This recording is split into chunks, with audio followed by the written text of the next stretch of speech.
Salut tout le monde, aujourd'hui nous allons vous montrer comment remplacer la coque arrière de votre Huawei Mate 10 Lite. Il s'agit d'une réparation avec un niveau de réparabilité intermédiaire qui vous demandera 15 minutes de votre temps. Pour cette réparation, vous aurez besoin d'une coque arrière pour Huawei Mate 10 Lite, d'un kit outil universel comprenant les outils nécessaires au démontage de ce smartphone, d'un tournevis Torx T3 et d'une spatule Sésamo. S'il s'agit de votre première réparation, nous vous offrons un bon de réduction de 10% avec le code GUIDE-VIDEO à valoir sur votre prochaine commande sur notre site internet sosav.fr. Et avant de passer à la réparation, n'oubliez pas de vous abonner à la chaîne et d'activer la cloche pour ne pas manquer nos prochaines vidéos. Sachez qu'en plus des guides vidéo, nous proposons également sur notre chaîne plusieurs trucs et astuces pour réparer, dépanner ou entretenir votre matériel électronique.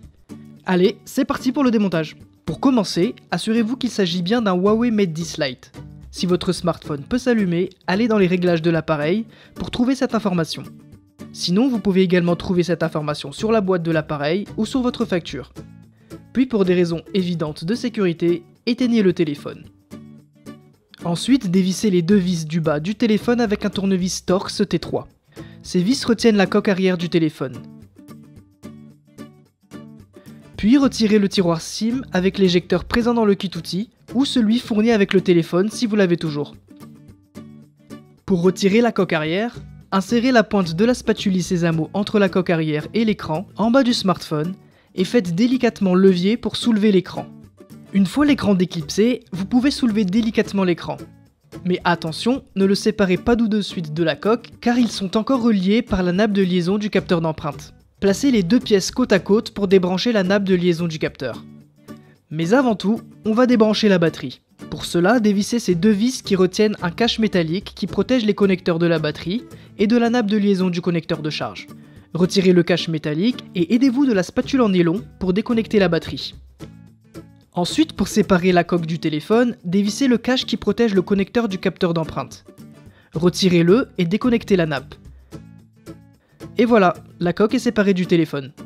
Maintenant, on va retirer le capteur d'empreinte. Pour ce faire, chauffez légèrement l'arrière du capteur pour ramollir l'adhésif qui le fixe à la colle. Une fois bien chauffé, insérez la pointe de la spatule Sésamo sous le capteur et faites délicatement levier pour le décoller. Et voilà, la coque arrière est démontée, vous pouvez installer la nouvelle coque. Pour ce faire, recollez le capteur d'empreinte dans le bon sens sur votre nouvelle coque arrière. Ensuite, branchez la nappe de liaison du capteur d'empreinte sur la carte mère.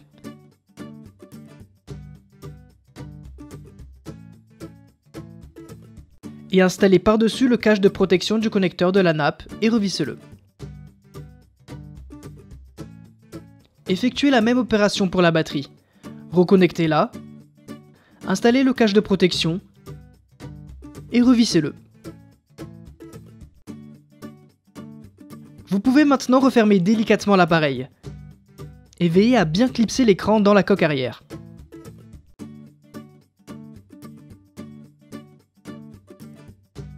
Il ne vous reste plus qu'à revisser la coque arrière et replacer le tiroir SIM. Et voilà, la réparation est terminée.